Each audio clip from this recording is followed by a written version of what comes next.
السلام علیکم۔ اللہ کی لاٹھی بے آواز ہے۔ پرانے وقتوں کی بات ہے، بغداد کے ایک چھوٹے سے گاؤں میں ایک غریب خاندان رہتا تھا۔ خاندان کا سربراہ افضل نام کا ایک مزدور تھا۔ وہ صبح سویرے کھیتوں میں کام کرنے جاتا اور شام کو تھکا ہارا واپس آتا۔ افضل کا مکان چھوٹا تھا، بارش کے دنوں میں چھت ٹپکتی تھی، مگر یہی ان کے لیے سب کچھ تھا۔ افضل کی بیوی شنو ایک محنتی اور صابر عورت تھی۔ وہ دوسروں کے کپڑے دھوتی، کبھی سوت کاٹتی اور کبھی بچوں کو پڑھانے کی کوشش کرتی۔ اس کے 3 بچے تھے، سب سے بڑا متین جو کمزور جسم کا تھا، درمیانی بیٹی پنکی جو نرم دل اور سیدھی سادی تھی، اور سب سے چھوٹا راشد جو پڑھنے لکھنے کا شوقین مگر معصوم بچہ تھا۔ یہ خاندان غربت میں بھی خوش رہنے کی کوشش کرتا تھا۔ ان کے دل میں اللہ کا شکر اور زبان پر ہر وقت دعا رہتی، لیکن گاؤں کا رئیس حاجی شکور ان کی خوشی برداشت نہیں کر پاتا تھا۔ وہ بہت بڑا زمیندار تھا۔ گاؤں کے اکثر لوگ اس کے کھیتوں میں کام کرتے تھے۔ حاجی شکور کے پاس سب کچھ تھا، مگر دل میں رحم نہیں تھا۔ وہ غریبوں کو ستا کر خوش ہوتا اور اپنے غرور میں رہتا تھا۔ ایک دن حاجی شکور گاؤں کے چوک میں آیا۔ اس کے ساتھ اس کے بہت سے کارندے بھی تھے۔ اس نے سب کے سامنے اعلان کیا کہ افضل کے گھر کی ساتھ والی زمین اب اس کی ہے۔ اس نے کہا کہ افضل کل تک یہ جگہ خالی کر دے، ورنہ اس کا مکان گرا دیا جائے گا۔ یہ سن کر لوگ ایک دوسرے کو دیکھنے لگے۔ سب جانتے تھے کہ وہ زمین افضل کے والد کی نشانی تھی، لیکن کسی کی ہمت نہیں ہوئی کہ وہ اس رئیس زادے کے سامنے بولے۔ افضل کے دل پر یہ خبر بجلی بن کر گری۔ اس نے آگے بڑھ کر حاجی شکور سے کہا، حاجی صاحب، یہ میرے باپ دادا کی زمین ہے اور ہم نے تو کبھی آپ کا حق نہیں چھینا۔ اللہ کے واسطے ہم پر ظلم نہ کریں۔ حاجی شکور نے قہقہہ لگایا اور کہا، افضل، تم جیسے غریبوں کی زمین ہی تو ہماری دولت بڑھاتی ہے۔ تمہاری اوقات ہی کیا ہے؟ جو میں چاہوں گا وہ ہی ہوگا۔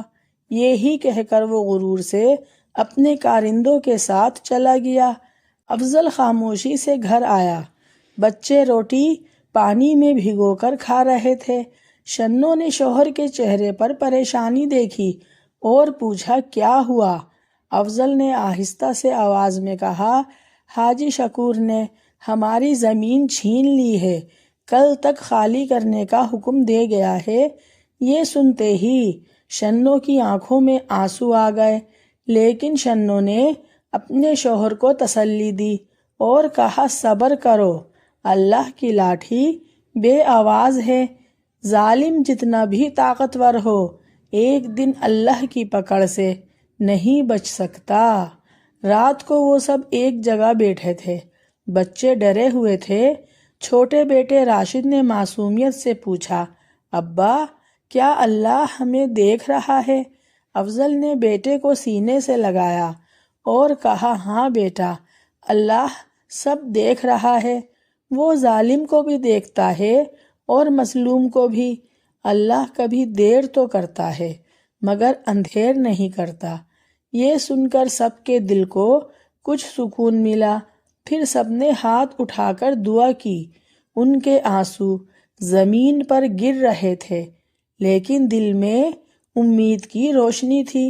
شنو آسمان کی طرف دیکھ کر کہہ رہی تھی، یا اللہ، ہم کمزور ہیں، بے بس ہیں، ہماری فریاد سن لے۔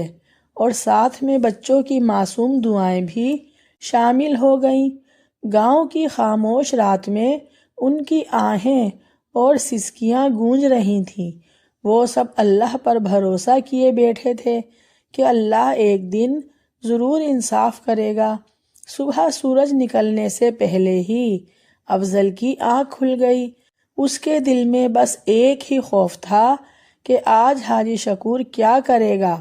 شنو بھی خاموش بیٹھی رہی، وہ جانتی تھی کہ مصیبت قریب ہے۔ اسی وقت دروازے پر زوردار دستک ہوئی۔ افضل نے باہر جا کر دیکھا تو حاجی شکور کے کارندے کھڑے تھے۔ انہوں نے سخت لہجے میں کہا، افضل، رئیس نے حکم دیا ہے کہ سورج ڈھلنے سے پہلے یہ جگہ خالی کر دو، ورنہ یہ مکان گرا دیا جائے گا اور تمہیں گاؤں سے نکال دیا جائے گا۔ یہ سن کر افضل کے پیروں تلے زمین نکل گئی۔ اس نے ہاتھ جوڑ کر کہا، بھائی، یہ ہمارا گھر ہے، بچوں کا واحد سہارا، ہم کہاں جائیں گے؟ یہ سن کر کارندے ہنسنے لگے۔ ایک نے کہا، ہمیں کچھ نہیں معلوم، جو رئیس نے کہا ہے وہی ہوگا۔ یہ بول کر وہ چلے گئے۔ افضل گھر آیا تو شنو نے پریشانی سے کہا، کیا کہا انہوں نے؟ افضل نے ٹھنڈی سانس لیتے ہوئے کہا، کہہ گئے ہیں کہ شام تک گھر خالی کر دو ورنہ مکان توڑ دیا جائے گا۔ یہ سنتے ہی متین آگے بڑھا اور بولا، بابا، ہم کب تک ظلم سہتے رہیں گے؟ کیوں نہ ہم سب مل کر ان کے خلاف کھڑے ہو جائیں۔ افضل نے بیٹے کے کندھے پر ہاتھ رکھا اور کہا، بیٹا، ہمارا سہارا صرف دعا اور صبر ہے۔ اللہ چاہے تو ایک لمحے میں سب بدل دے۔ دن چڑھا تو گاؤں میں ایک شور پھیل گیا، شام کو حاجی شکور فیصلہ سنانے والا ہے۔ لوگ تماشا دیکھنے کے لیے جمع ہونے لگے۔ ہر کوئی جانتا تھا کہ یہ ظلم ہے، مگر اس کے خلاف بولنے کی ہمت کوئی نہ رکھتا تھا۔ سب اپنے اپنے ڈر میں چھپے تھے۔ دوپہر کو حاجی شکور نے اپنے کارندوں کے ساتھ گاؤں کے بیچوں بیچ کھڑے ہو کر کہا، سب لوگ میری بات سن لو، یہ زمین اب میری ہے۔ افضل اور اس کا خاندان یہاں نہیں رہ سکتا۔ پھر اس نے اپنے آدمیوں کو حکم دیا، جاؤ ان کا مکان خالی کرو۔ شنو دوڑ کر آگے بڑھی اور چلائی، یہ ظلم ہے، اللہ سے ڈرو۔ لیکن حاجی شکور نے ہنستے ہوئے کہا، اللہ اگر آج تمہارے لیے کچھ کرتا تو تم اس حال میں نہ ہوتے۔ یہ الفاظ شنو کے سینے پر تیر کی طرح لگے۔ افضل نے بھیگتی آنکھوں سے آسمان کی طرف دیکھا اور کہا، اے میرے مالک، یہ شخص تیرے نام کا مذاق اڑا رہا ہے، تو سب دیکھ رہا ہے، اب فیصلہ تیرے ہاتھ میں ہے۔ کارندوں نے مکان پر ڈنڈے برسائے، کچی دیواریں ٹوٹنے لگی، چھت نیچے گرنے لگی، بچے چیخنے لگے اور پنکی اپنی کتابیں اٹھانے دوڑی۔ متین برتن اٹھانے لگا اور راشد اپنی ماں سے لپٹ کر رونے لگا۔ شنو دیوانہ وار اپنے ٹوٹتے مکان کو دیکھ رہی تھی۔ پورا گھر چند لمحوں میں مٹی کا ڈھیر بن گیا۔ گاؤں کے لوگ یہ سب تماشا دیکھ رہے تھے، مگر کوئی آگے نہ بڑھا۔ سب کو ڈر تھا کہ اگر وہ بولے تو ان کا انجام بھی یہی ہوگا۔ افضل نے مجمع کی طرف دیکھا اور بلند آواز میں کہا، آج میرا گھر گرا ہے، کل تم میں سے کسی اور کا بھی گر سکتا ہے، لیکن یاد رکھو، اللہ کی لاٹھی بے آواز ہے، ظالم زیادہ دیر تک نہیں ٹکے گا۔ حاجی شکور غرور سے ہنستا ہوا بولا، افضل، تمہارے الفاظ میرے لیے کچھ معنی نہیں رکھتے، اب تم اور تمہارا خاندان اس گاؤں میں بھکاریوں کی طرح رہو۔ یہ کہہ کر وہ اپنے کارندوں کے ساتھ چلا آیا۔ رات کو افضل نے اپنی بیوی اور بچوں کے ساتھ درخت کے نیچے بیٹھ کر وقت گزارا۔ آسمان پر اندھیرا چھایا ہوا تھا۔ راشد نے پوچھا، بابا، کیا اللہ ہمیں پھر سے نیا گھر دے گا؟ افضل نے کہا، ہاں بیٹے، اللہ سب دیکھ رہا ہے، بس صبر کرو، وقت بدلے گا۔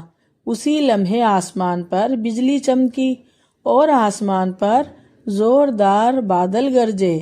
جیسے اللہ کی پکڑ بس آنے ہی والی ہے۔ صبح کا وقت تھا۔ گاؤں کے چوک میں لوگ پچھلے دن کا منظر یاد کر رہے تھے۔ افضل اور اس کا خاندان درخت کے نیچے سوئے ہوئے تھے۔ پنکی کی آنکھیں روتے روتے سرخ تھیں، شنو خاموش تھی، لیکن دل ہی دل میں اللہ سے فریاد کر رہی تھی۔ افضل کو لگتا تھا کہ گاؤں والے ہمیں ضرور سہارا دیں گے۔ گاؤں والے سب چپ چاپ تھے۔ سب کو ڈر تھا کہ اگر حاجی شکور کے خلاف کھڑے ہوئے تو وہ ان پر بھی ظلم ڈھائے گا۔ اسی دن حاجی شکور نے ایک بڑی دعوت کا اعلان کیا۔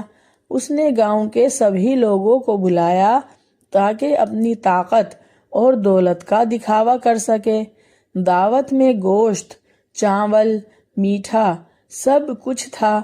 وہ اپنے صحن میں تخت پر بیٹھا لوگوں کو دکھا رہا تھا کہ وہ کتنا طاقتور ہے۔ کھانے کے بعد اس نے لوگوں سے کہا، دیکھو، جو میری بات نہیں مانتا وہ برباد ہو جاتا ہے۔ افضل اور اس کا خاندان مثال ہے۔ اب یہ زمین میری ہے اور کل میں اور زمینیں لوں گا۔ یہ سن کر لوگ خاموش ہو گئے، مگر بہت سے لوگوں کے دل کانپ گئے۔ دعوت ختم ہونے کے بعد اچانک گاؤں پر کالے بادل چھا گئے۔ تیز ہوا چلنے لگی۔ بادلوں کی گرج ایسی تھی جیسے زمین پھٹ رہی ہو۔ لوگ ڈر گئے اور سب ایک دوسرے کی طرف دیکھنے لگے۔ بہت سے کہنے لگے، شاید یہ اللہ کی طرف سے کوئی اشارہ ہے۔ لیکن حاجی شکور غرور سے ہنسنے لگا اور بولا، یہ سب تو ہوتا رہتا ہے۔ اللہ میرے ساتھ ہے، میرے خلاف کوئی کچھ نہیں کر سکتا۔ افضل دور کھڑا یہ سب دیکھ رہا تھا۔ اس نے آسمان کی طرف ہاتھ اٹھا کر کہا، یا اللہ، یہ تیرا ہی نام لے کر تیرے مظلوم بندوں پر ظلم کرتا ہے۔ اب وقت آ چکا ہے، تو اپنا انصاف دکھا۔ افضل کے دعا مانگتے ہی آندھی اور تیز ہو گئی۔ گاؤں کے درخت جھکنے لگے، کھڑی فصل زمین پر گرنے لگی، آسمان پر بجلی چمکی اور حاجی شکور کے گھر کے صحن میں ایک پیڑ پر گھن گرج کے ساتھ بجلی گری۔ لوگ بھاگنے لگے، عورتیں اور بچے چیخنے لگے۔ حاجی شکور بھی ایک لمحے کے لیے خوف زدہ ہو گیا اور پھر اس نے سنبھلتے ہوئے کہا، یہ محض اتفاق ہے۔ لیکن اس کے کارندوں کے چہروں پر خوف واضح تھا۔ ان میں سے ایک نے آہستہ سے کہا، رئیس صاحب، یہ معمولی طوفان نہیں لگتا، یہ اللہ کا عذاب بھی ہو سکتا ہے۔ کل آپ نے جو مکان گرایا، شاید یہ سب اسی وجہ سے ہے۔ حاجی شکور نے غصے میں اسے ڈانٹ دیا، خاموش رہو، میرے سامنے ایسی باتیں مت کرنا۔ اگلی صبح سورج نکلا تو گاؤں میں طوفان کی تباہی واضح تھی۔ کئی کھیت اجڑ گئے تھے اور سب سے زیادہ نقصان حاجی شکور کی زمین کو ہوا تھا۔ کھڑی فصلیں زمین بوس ہو گئی تھیں اور کئی بیل بھی زخمی ہو گئے تھے۔ گاؤں والے حیران تھے کہ زیادہ تر کھیت زیادہ محفوظ رہے، مگر حاجی شکور کی زمین سب سے زیادہ متاثر ہوئی۔ لوگ آپس میں سرگوشی کرنے لگے کہ اللہ کی لاٹھی بے آواز ہے اور ظلم جب حد سے گزرتا ہے تو مٹ ہی جاتا ہے۔ افضل درخت کے نیچے بیٹھا، بیوی اور بچے بھی اس کے ساتھ تھے۔ شنو نے آسمان کی طرف چہرہ کیا اور کہا، دیکھو افضل، اللہ نے ہماری سن لی ہے، ظالم کا غرور ٹوٹنے لگا ہے۔ افضل نے آہستہ سے کہا، یہ تو آغاز ہے، اصل پکڑ ابھی باقی ہے۔ حاجی شکور کے دل میں اب بھی غرور باقی تھا۔ اس نے لوگوں کو جمع کر کے کہا، جو ہوا وہ اتفاق تھا، میری زمین کل پھر ہری بھری ہو جائے گی۔ لیکن اس کے کارندے اور کچھ گاؤں والے دل ہی دل میں سوچ رہے تھے کہ اب وقت بدلنے والا ہے۔ افضل کے بچے بھی آج مسکرا رہے تھے۔ چھوٹے بیٹے راشد نے کہا، بابا، ہمیں اللہ نے نہیں چھوڑا، افضل نے اپنے بیٹے کو گلے لگایا اور کہا، ہاں بیٹا، اللہ کبھی اپنے مظلوم بندوں کو نہیں بھولتا۔ چند دن گزر گئے۔ حاجی شکور کے کھیتوں کا نقصان اتنا زیادہ تھا کہ وہ دن رات غصے میں رہنے لگا۔ گاؤں کے لوگ آہستہ آہستہ سرگوشی کرنے لگے کہ سب اس کے ظلم کا نتیجہ ہے، لیکن کوئی کھل کر کچھ نہ کہتا۔ ہر زبان پر صرف ایک ہی جملہ تھا، اللہ کی لاٹھی بے آواز ہے۔ افضل اب بھی اپنے گھر والوں کے ساتھ درخت کے نیچے رہ رہا تھا۔ گاؤں والے چھپ چھپ کر ان کے لیے کھانے کا کچھ سامان چھوڑ جاتے، لیکن کوئی سامنے آ کر مدد کرنے کی ہمت نہ کرتا۔ شنو نے اپنے شوہر سے کہا، دیکھو اب گاؤں کے لوگ بھی ڈرنے لگے ہیں، وقت بدل رہا ہے۔ افضل نے جواب دیا، ہاں، مگر ابھی اللہ کا فیصلہ پورا نہیں ہوا، ظالم کو پوری طرح انجام تک پہنچنا باقی ہے۔ ایک رات حاجی شکور نے خواب دیکھا۔ اس نے دیکھا کہ ایک سیاہ سایہ اس کے کھیتوں میں گھوم رہا ہے اور ہر سبز پودے کو خشک کر رہا ہے۔ وہ ڈر کے مارے چیخ کر اٹھ بیٹھا، پسینہ اس کے چہرے سے بہہ رہا تھا، لیکن پھر بھی اس نے اپنے آپ کو تسلی دی اور یہ کہا کہ یہ صرف خواب ہے، حقیقت نہیں۔ مگر دل کے اندر ایک خوف بیٹھ گیا تھا۔ اس نے اپنے کھیت دیکھنے کا حکم دیا، لیکن جب وہ لوگ کھیت میں گئے تو حیران ہو گئے۔ کل تک جو پودے ہرے بھرے لگ رہے تھے، آج وہ سب مرجھا چکے تھے، بیل کمزور ہو گئے تھے اور مٹی پھٹی پھٹی نظر آ رہی تھی۔ حاجی شکور نے غصے میں آ کر کہا، یہ سب تم لوگوں کی نالائقی ہے، تم لوگوں نے میرے کھیتوں کی ٹھیک طرح سے دیکھ بھال نہیں کی۔ لیکن کارندے بولے، رئیس صاحب، ہم نے سب کچھ کیا، لیکن یہ ہمارے بس سے باہر ہے، یہ تو اللہ کی طرف سے ہے۔ یہ سن کر حاجی شکور کے چہرے پر ہوائیاں اڑنے لگی۔ گاؤں میں یہ خبر پھیل گئی۔ لوگ کہنے لگے، یہ ہی وہ اللہ کی پکڑ ہے جس کا وعدہ ہے کہ ظالم کبھی بچ نہیں سکتا۔ افضل نے جب یہ سنا تو سجدے میں گر کر اللہ کا شکر ادا کیا اور کہا، اے اللہ، تیرا انصاف شروع ہو گیا ہے، ہماری دعا ضائع نہیں گئی۔ اس کے بعد حاجی شکور کی زندگی میں مشکلات بڑھنے لگی۔ ایک دن اس کے اپنے کارندوں میں سے بہت سارے کارندے اسے چھوڑ کر چلے گئے۔ وہ بولے، اب ہم آپ کا ساتھ نہیں دے سکتے، ہم نے دیکھا کہ آپ نے غریبوں پر ظلم کیا اور اب اللہ کی پکڑ آپ پر آنے والی ہے، ہمیں ڈر ہے کہ ہم بھی اس عذاب میں شامل نہ ہو جائیں۔ حاجی شکور کا غرور مزید ٹوٹنے لگا، لیکن وہ پھر بھی زبان سے ماننے کو تیار نہ تھا۔ ایک شام جب وہ اپنے صحن میں بیٹھا ہوا تھا تو اچانک تیز آندھی آئی اور اس کے گھر کی چھت کا ایک حصہ گر پڑا۔ وہ زخمی ہو گیا۔ لوگ بھاگ کر دیکھنے آئے، مگر کسی نے اس کی مدد نہ کی۔ سب خاموشی سے دیکھتے رہے، جیسے کہ سب کا دل کہہ رہا ہو، یہی وہ انجام ہے جس کا وقت آ چکا ہے۔ افضل اپنے بچوں کے ساتھ کھڑا یہ منظر دیکھ رہا تھا۔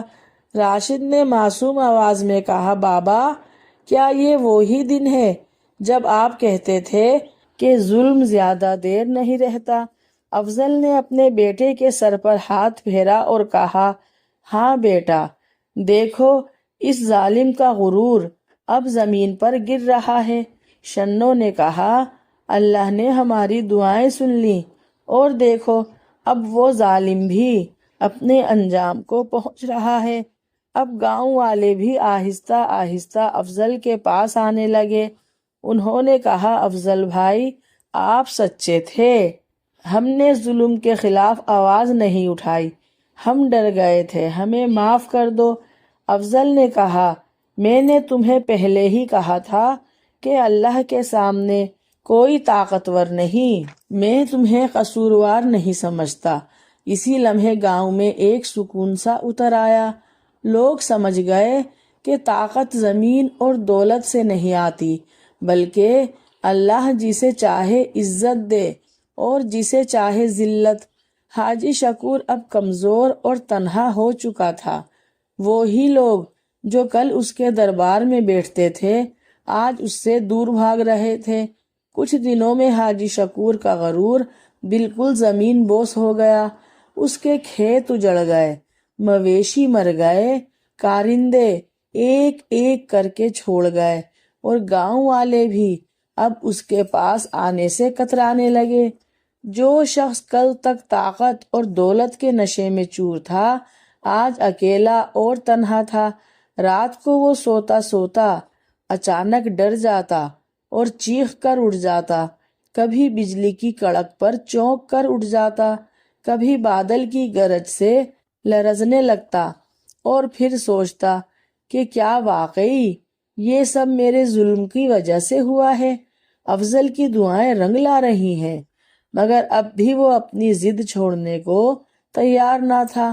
ایک دن گاؤں کے کچھ لوگ افضل کے پاس آئے اور کہا، افضل بھائی، ہم سب گواہ ہیں کہ آپ نے ہمیشہ صبر کیا اور کبھی ظلم کے آگے جھکے نہیں۔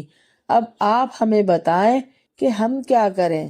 افضل نے آسمان کی طرف دیکھ کر کہا، تم سب سچائی کے ساتھ کھڑے ہو جاؤ، ظلم کے سامنے زبان کھولو۔ اگر آج تم خاموش رہے تو کل تمہارے گھروں پر بھی یہ وقت آ سکتا ہے۔ گاؤں والوں نے کہا، افضل بھائی، آپ بالکل ٹھیک کہہ رہے ہیں، اب ہم ڈرنے والے نہیں۔ اسی دن حاجی شکور کا حال مزید خراب ہو گیا۔ اس کا ایک بیٹا شدید بیمار ہو گیا۔ گاؤں کے حکیم نے کہا، یہ عام بیماری نہیں ہے، دعا کرو اور اللہ کی مدد کے بغیر کچھ نہیں ہوگا۔ حاجی شکور پریشانی کے عالم میں افضل کے پاس آیا، وہی افضل جسے حاجی شکور نے ذلیل کر کے گھر سے نکال دیا تھا، جس کا مکان توڑنے کا آرڈر دے دیا تھا۔ کہنے لگا، افضل، مجھے معاف کر دو، میں نے تمہارے ساتھ ظلم کیا ہے۔ آج میرا اپنا گھر اجڑ گیا ہے، میرا بیٹا سخت بیمار ہے، اللہ کی پکڑ سے کوئی نہیں بچ سکتا۔ تم اللہ والے ہو، میرے بیٹے کے لیے دعا کر دو کہ اللہ اسے ٹھیک کر دے۔ افضل نے حاجی شکور کو معاف کر دیا اور ہاتھ اٹھا کر دعا کی، اے اللہ، تو ہی شفا دینے والا ہے، تو ہی دلوں کو بدلنے والا ہے، اس ظالم کو ہدایت دے اور اس کے بیٹے کو شفا عطا فرما۔ گاؤں کے لوگ یہ منظر دیکھ کر حیران رہ گئے۔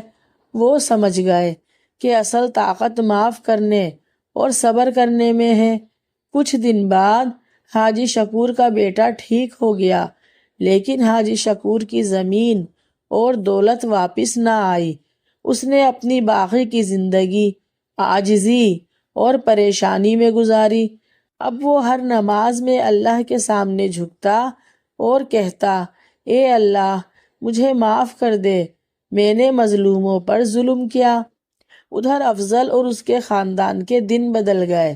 گاؤں کے لوگوں نے مل کر ان کے لیے نیا مکان بنوایا اور سب نے کہا، یہ وہ خاندان ہے جس نے صبر کیا اور اللہ پر بھروسہ رکھا، ہمیں بھی ان سے سبق لینا چاہیے، کیونکہ اللہ کی لاٹھی بے آواز ہے، لیکن جب چلتی ہے تو سب کچھ بدل دیتی ہے۔